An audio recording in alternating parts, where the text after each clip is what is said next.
The main villain of the MCU's Fantastic Four movie will be Galactus, Devourer of Worlds. And when this news first came out, I was very conflicted on it because, Galactus is great. He's an awesome villain, and I've been wanting to see him done properly in live action, not just a cloud, for the longest time now. So to see that we're getting him in the MCU is really awesome and something I'm definitely looking forward to.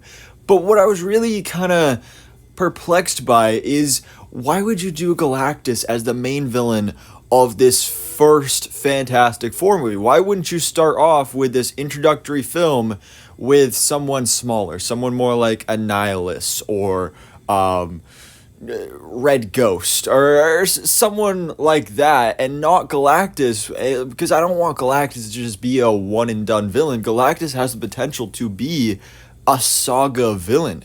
That's something you could totally build up to. But instead, they're just doing him for Fantastic Four. But it was reported on the other day by Scooper My Time to Shine Hello that he will not be just a one-and-done villain. So hopefully they'll do maybe a Dormammu treatment where maybe at the end of the film he's defeated, but then he'll come back in the future. Also, we know this movie takes place in an alternate universe. It doesn't take place in Universe 616 in the MCU, so maybe Galactus is defeated in this Fantastic Four universe, but then after Secret Wars, when they join the Prime universe of the Marvel Cinematic Universe, then after that, there will be a Galactus of that universe, which is totally possible. So obviously, yeah, we got to cast Galactus. There's a lot of casting going on for Fantastic Four right now, and for the longest time, it has been said that we would have had Javier Bardem in the role, that he'd been in talks for the longest time, and this is something I would have really loved. I think he's got the perfect voice for it. It was being said that they were looking for a Spaniard actor for the role, bringing some diversity, and Javier Bardem would have been awesome. I loved him in Dune, loved him in The Little Mermaid. This would have been great. Unfortunately, this is not the case, but we did just get our official casting of Galactus in the MCU, again, at least for this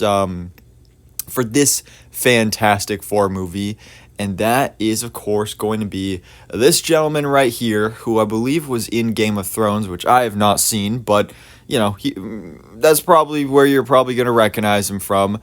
But this is, let's see, this is, Ralph Ineson, I believe. So he has been cast as our Galactus in the MCU Fantastic Four movie. And this is an interesting choice. This is not a name that was put out there by any scoopers. We did not hear his name floated around at all in this conversation. But this is what I'm actually kind of excited for, because while I haven't seen Game of Thrones, while I haven't seen this actor in any of his performances prior, I always pointed out to me, I saw on Twitter that his wife, Allie Ineson, if you just look her up on YouTube, she has a YouTube channel where Ralph Ineson actually reads children's books. So you can literally go on that channel and just watch a bunch of videos of him reading children's books, and it's like him doing an audiobook. So it is a great example of what he's going to sound like as Galactus, and just from watching one of those videos, I'm like, yes, this is Galactus reading a bedtime story right now. I love this. It's awesome. So I think that's great. Again, I haven't seen any of his on-camera work, but seeing him in those YouTube videos, reading those books, he sounded pretty good. So I'm excited for that. And he's excited for it as well. This was his official reaction to the news when it came out yesterday from Variety. World-devouring cosmic villain, is it? I'll see what I can do. And yeah, so I'm quite excited for that. But yeah, there it is. Ralph Ineson is our Galactus for the MCU Fantastic Four movie. I'm very excited for this. We don't know even how Galactus is going to be done in this. Is it going to be fully CGI? Is Ralph Ineson just doing the voice? Or is it going to be motion capture with the face at least? We don't know for sure, but I'm definitely looking forward to finding out. I think there's a great cast in it, and really looking forward to seeing this absolutely stacked cast of the Fantastic Four. So, ladies and gentlemen, boys and girls, thanks so much for watching. Please drop it if you enjoyed this video, and hit the subscribe button so I keep you up to date on everything that goes on in the Marvel life.